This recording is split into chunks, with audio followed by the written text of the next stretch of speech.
Commander Lisa Grant stood in the observation deck of Earth's orbital station and watched the alien ships approach.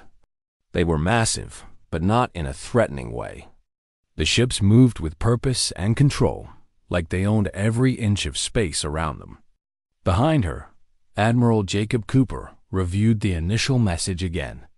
He read it 3 times, each time with the same confused expression.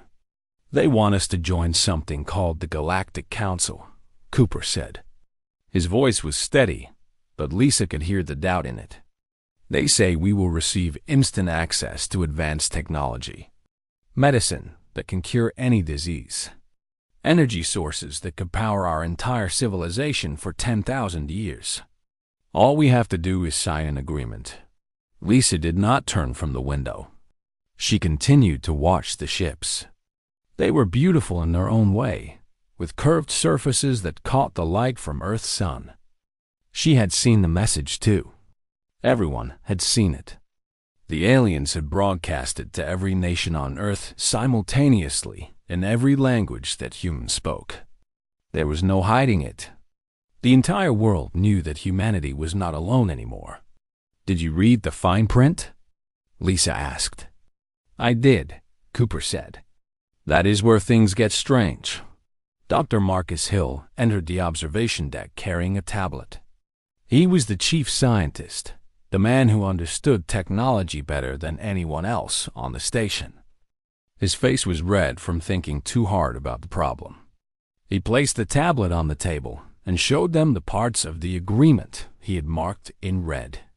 "Look at this clause," Hill said, pointing at one section. "It says that all new weapons development must be approved by the Council. Any military advancement requires their permission. They have a list of technologies that humans are forbidden from developing. The list is long, very long." Lisa finally turned from the window. She looked at the tablet and read the words carefully. The aliens wanted more than just agreement. They wanted control. They wanted to make sure that humanity never became too advanced, never developed weapons that could threaten their power structure.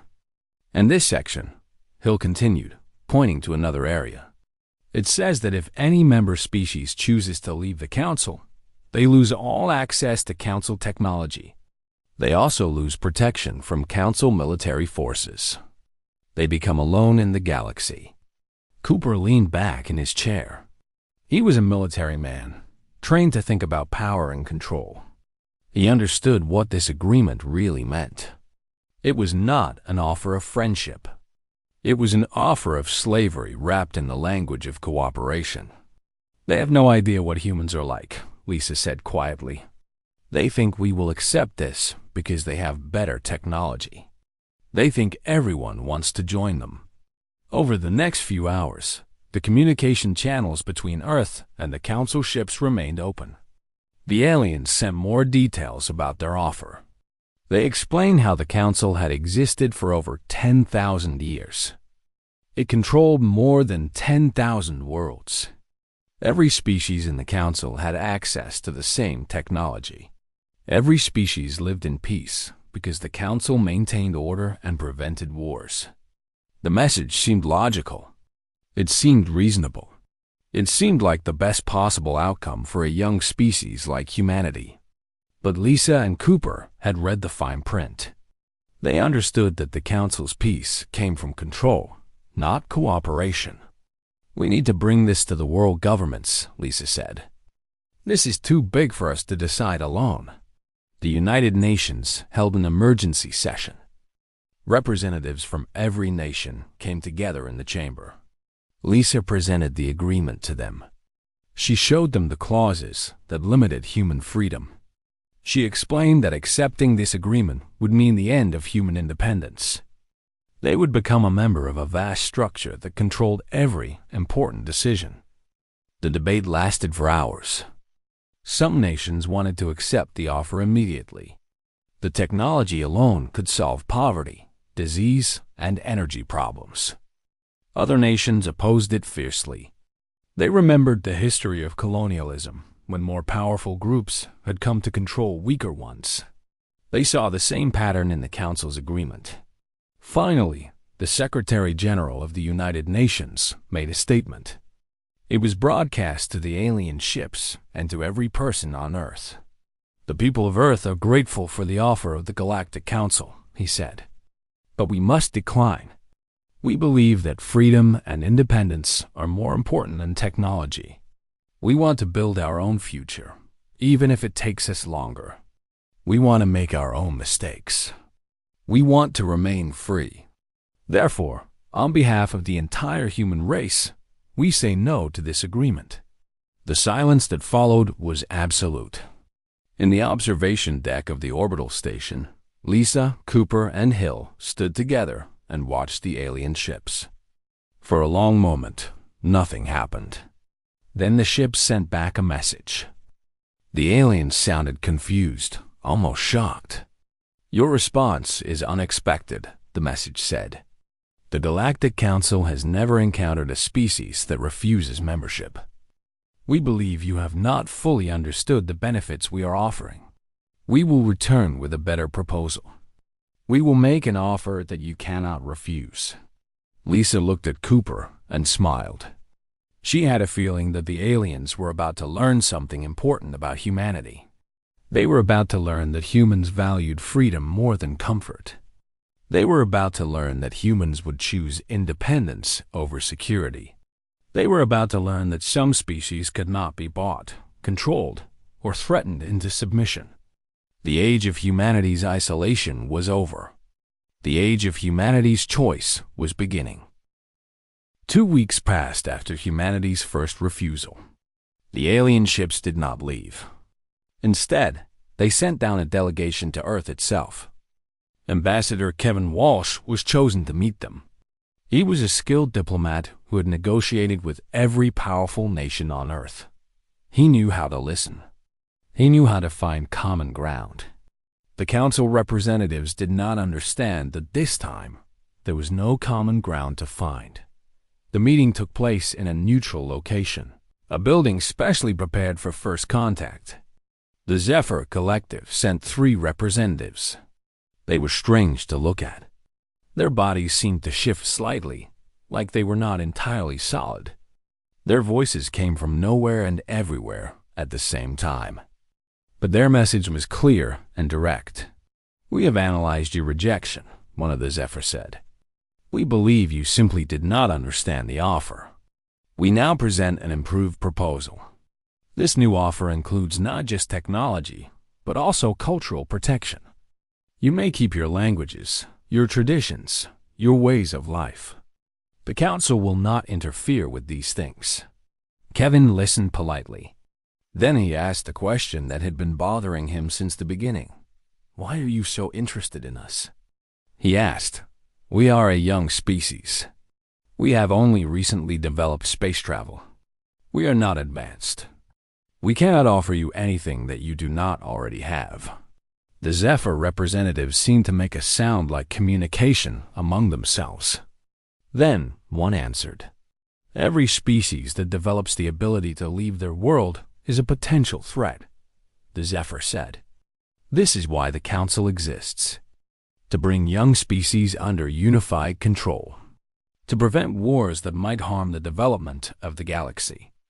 Your acceptance would bring you into protection." There was the truth behind all the kind words. The Council did not want humanity as an equal partner. They wanted humanity as a controlled member. They wanted to make sure that humans never became strong enough to challenge their power. Kevin declined the new offer politely. He explained that humanity still valued its independence. The Zephyr left the meeting with confusion written across their strange faces. Days later, a new message came from the Council. This time, they offered even more. They would provide medical technology that could extend human life to 500 years. They would give humanity access to unlimited clean energy. They would provide the tools to terraform any world. All they asked was a simple agreement. That humanity would not develop certain weapons and would allow Council oversight of military affairs. Lena Rodriguez was an intelligence officer who had been watching the communications closely. She noticed something that worried her deeply. She brought her findings to Lisa Grant in a secure room deep inside the orbital station. "I have been studying the history of the Galactic Council," Lena said, spreading data across the screen. Every species that joined the Council did so because they were offered something they could not resist. But look at what happened to them after they joined. Lisa examined the data. The story was the same across all 10,000 worlds.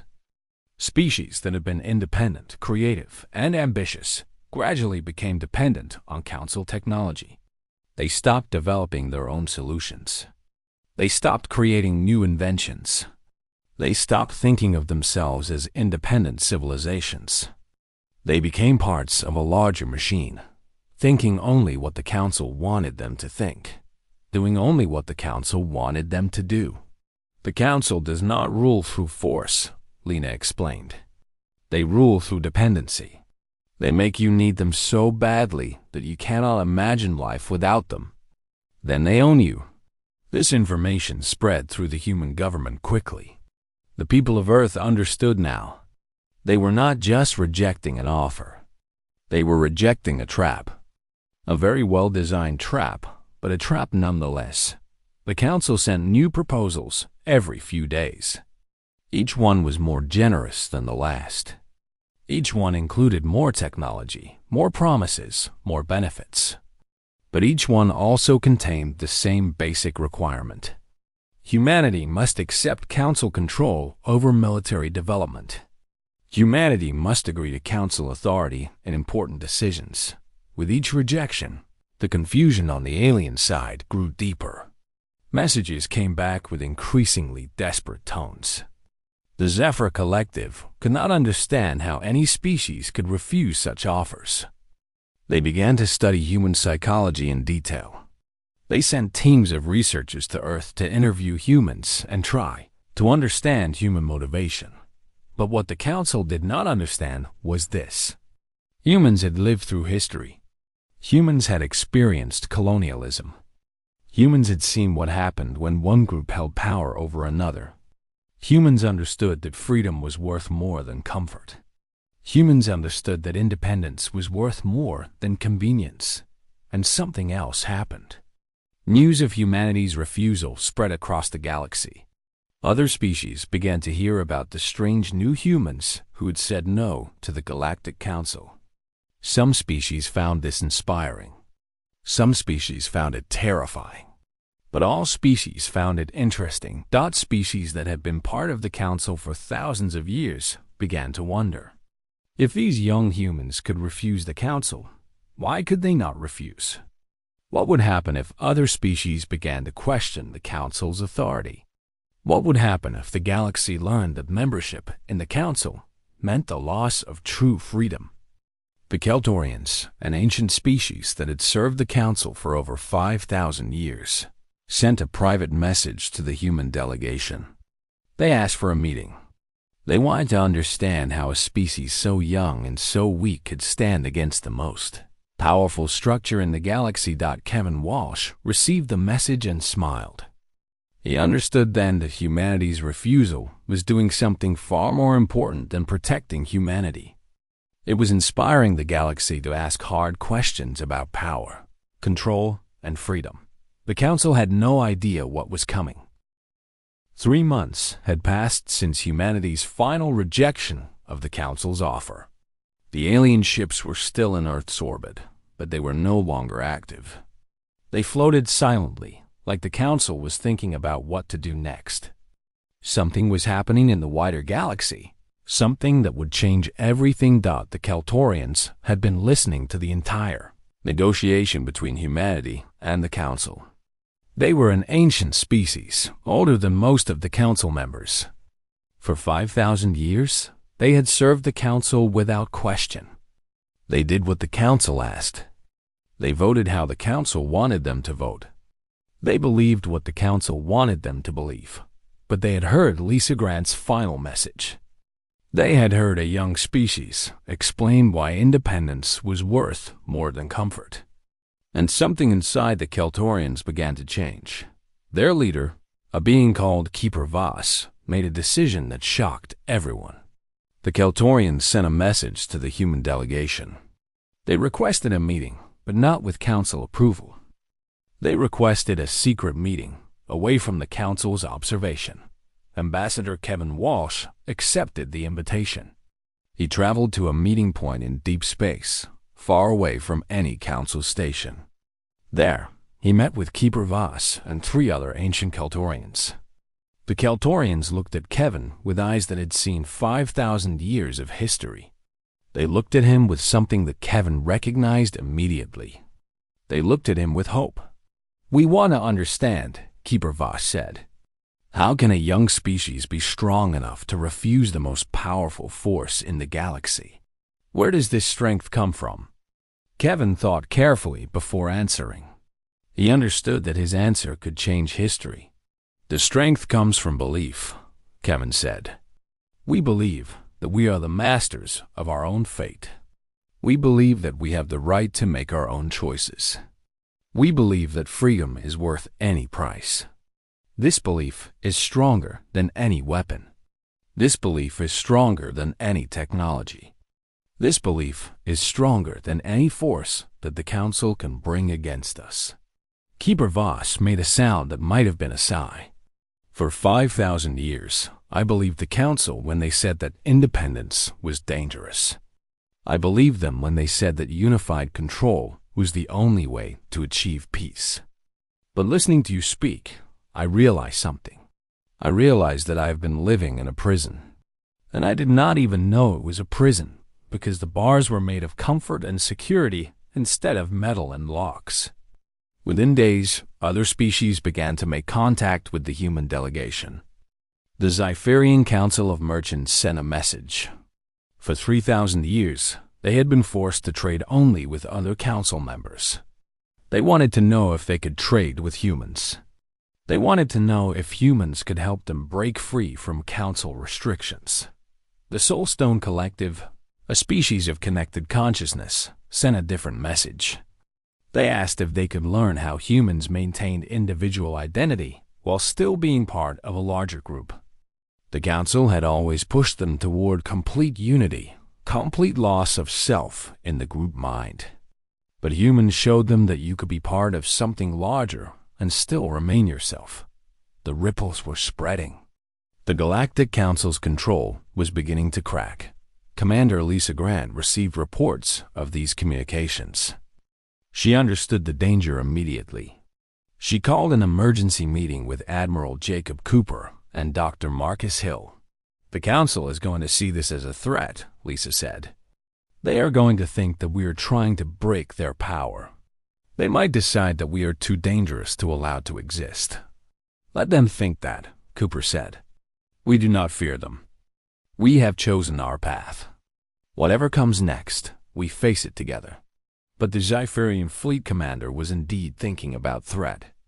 The fleet commander called for an emergency session of the Council.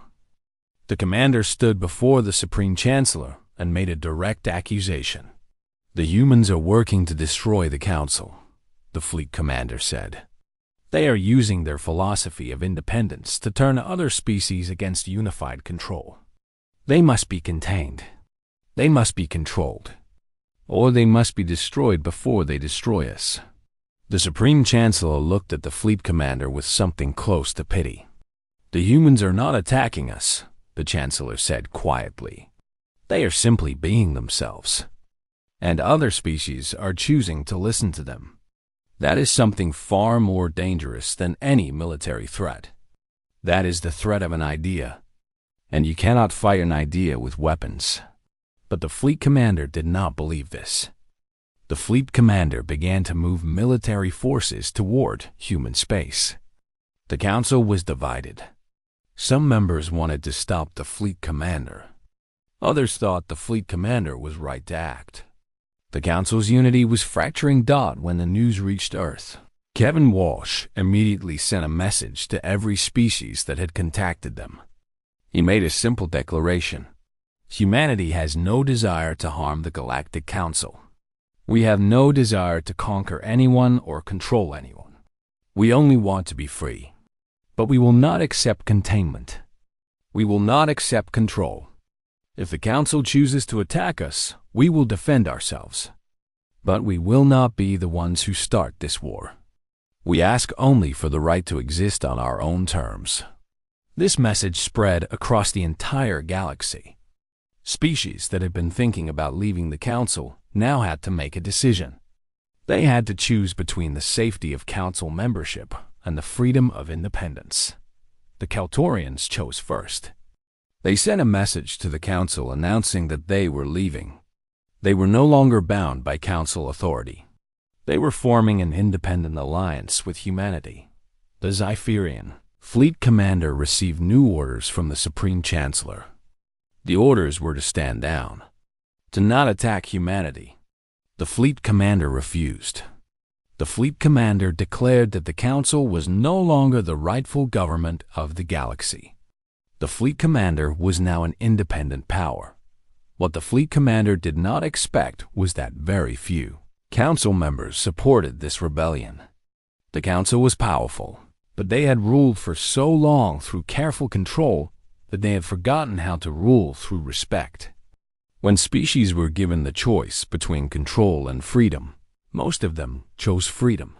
The age of the Galactic Council's absolute power was ending. And it was ending not because of human weapons, but because of human words. It was ending because humans had shown the galaxy that another way was possible. Dr. Catherine Hayes was a xenopsychologist. She studied how different species thought and felt and made decisions. The Galactic Council requested her help. They wanted her to explain human psychology in a way they could understand. They hoped that if they understood how humans thought, they could craft an offer that humans could not refuse. Catherine agreed to meet with the Council representatives, but not because she wanted to help them control her species. She agreed because she wanted to understand them better. She wanted to see what made them think that control was necessary, that independence was dangerous. The meeting took place in a large chamber aboard one of the Council ships. The representatives from a dozen alien species were present. Some were biological like humans. Others were made of energy or light. Some existed in ways that Catherine could barely comprehend. But they all shared one thing. They all believed that the Council's way was the only way. They all believed that freedom was dangerous. "Explain your species to us," the Supreme Chancellor said. This being was ancient and powerful, with a presence that filled the entire room. It had governed the Council for over 3,000 years. Catherine stood up and looked at each representative. Then she began to speak, not about what humans wanted, but about what humans were. "Humans are driven by the need to choose," Catherine said. "We are not like other species. We do not accept authority simply because that authority is more powerful. We do not follow orders if we do not believe those orders are just.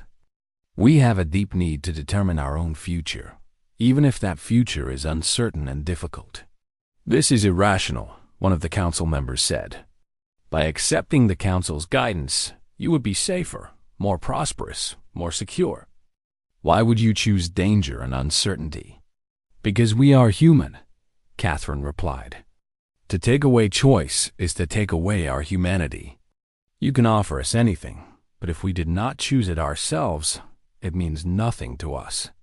We would rather suffer and be free than prosper and be enslaved."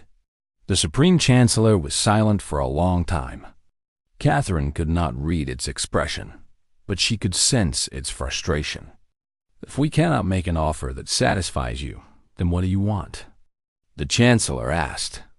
"We want to be left alone," Catherine said simply. "We want to develop at our own pace. We want to make our own discoveries.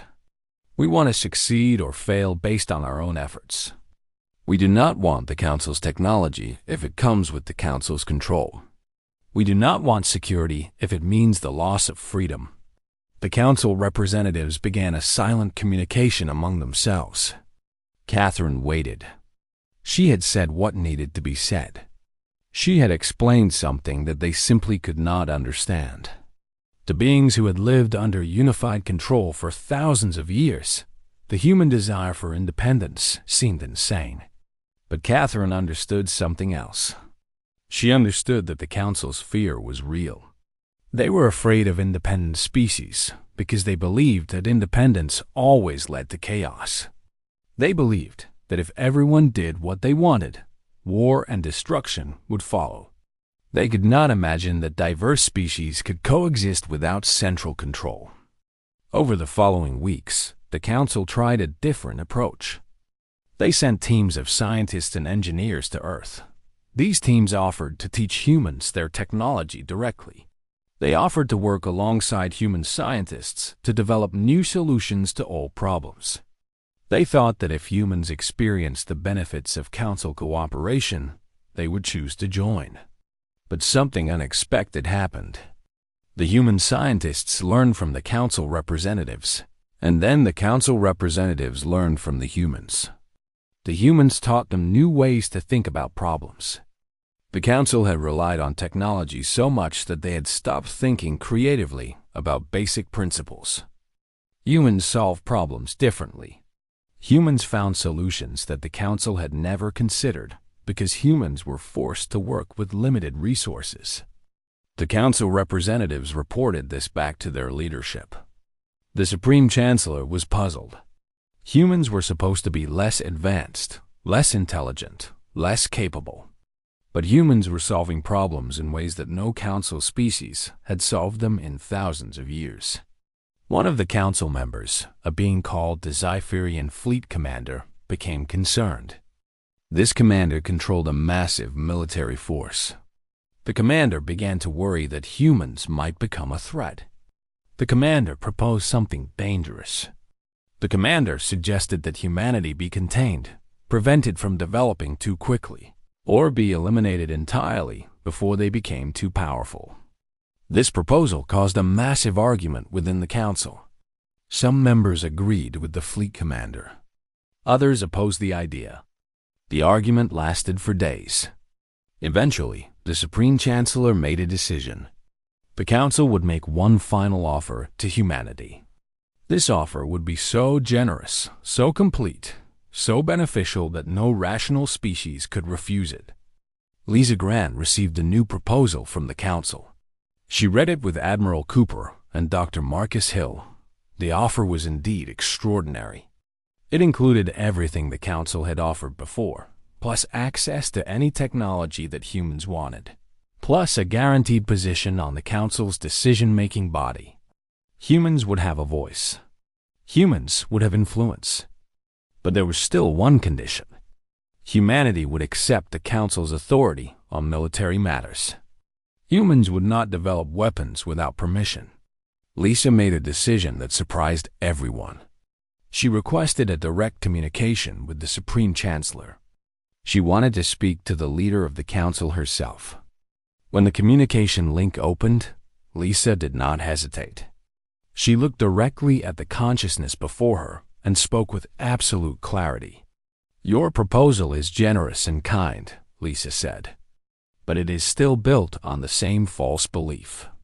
You think that we need you. You think that without the Council, we will fail. You think that independence is dangerous. You are wrong. We will build our own future. We will make our own mistakes. We will learn our own lessons. And we will do this alone if necessary." The Supreme Chancellor seemed to collapse slightly, like the weight of 1,000 years had suddenly become too heavy to carry. "Then what do you want from us?" the Chancellor asked, and for the first time, the voice sounded genuinely confused. "We want you to leave," Lisa said. "We want you to stop trying to save us. We want you to understand that we are not a problem to be solved. We are a species that has the right to determine its own fate. That is all we want. That is all we have ever wanted." The war that everyone had feared never came. Instead, something far more important happened. The Galactic Council fell apart, not from military defeat, but from loss of belief. Species after species left the Council. They did not join humanity. They formed their own independent governments. They made their own alliances. They decided their own futures. Admiral Jacob Cooper was in the observation deck of the orbital station when the last Council ship left Earth space. The ships were heading back to the Council's central worlds, not as rulers, but as equals among many. The age of unified galactic control was over. Keeper Voss sent a message to humanity. The message was simple and direct. Thank you for showing us what we had forgotten. We had lost the meaning of the word freedom.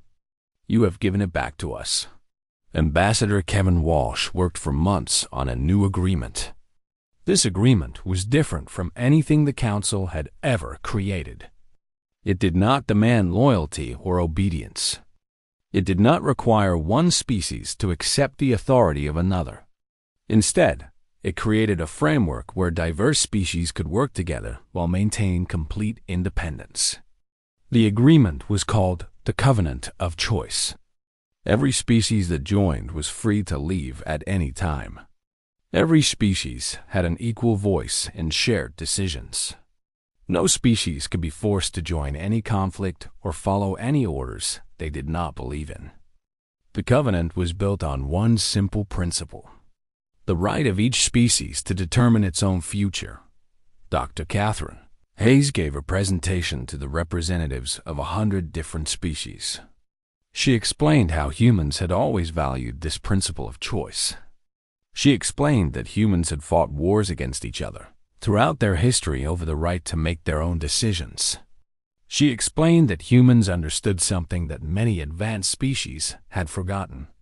The most important thing in the universe was not power or technology or security.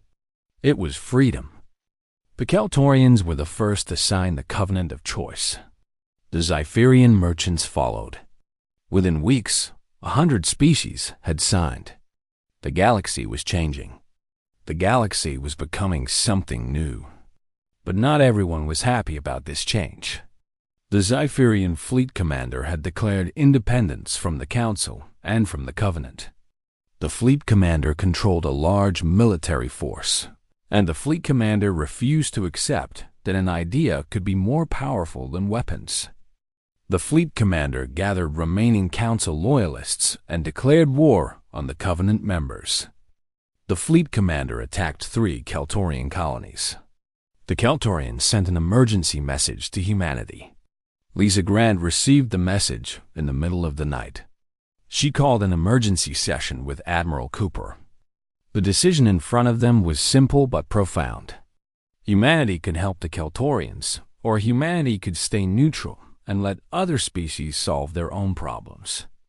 Lisa thought about what humanity had learned. She thought about the principle of freedom that they had fought so hard to protect. She understood then that freedom was not just about the right to be left alone. Freedom was also about the responsibility to help others gain their freedom. We will help, Lisa said. Not to control the galaxy, not to take power from the Council, but to help stop someone who is trying to take freedom away from others. That is a responsibility that comes with freedom. The human fleet was small compared to the Zypherian military force. But humans had something else. Humans had learned from history. Humans understood strategy and tactics. Humans understood how to win with less. And humans understood something that military forces trained to follow orders could never understand. Humans understood how to fight with complete commitment because they were fighting for something they chose to fight for. The battle was short. The human forces, joined by Kaltorian forces, surrounded the Zypherian fleet commander. But they did not destroy the fleet. They offered the fleet commander a choice. You can surrender and face trial for your crimes, Lisa said through the communication channel. Or you can leave. You can take your forces and go to some distant corner of the galaxy. You can rule over whatever territory accepts your rule. We will not pursue you. We will not hunt you. But we will not allow you to take away the freedom of other species. The fleet commander was surprised by this offer. The commander expected destruction. The commander expected total defeat. But instead, the commander was offered a choice. The commander realized then that humanity meant what they had said. They did not want to create a new empire. They wanted everyone to have freedom. The fleet commander took the offer. The fleet commander and the remaining loyal forces left for a distant region of space. Years later, it was learned that the fleet commander had created a small empire in that distant region. An empire built on control and obedience, exactly like the Council had been. But most of the galaxy had moved on. Most of the galaxy had chosen freedom. Dr. Marcus Hill spent the next year analyzing the technology left behind by the Council. He realized something important. The Council's technology was powerful, but it was not superior to human potential. With the right motivation and the right freedom to think and create, humans could develop technology that was just as advanced. It might take longer. It might require more effort. But it was possible. Ambassador Kevin Walsh became the first leader of the Covenant of Choice. He served for 10 years, and during those 10 years, the Covenant grew to include over 500 species. Each species maintained its independence.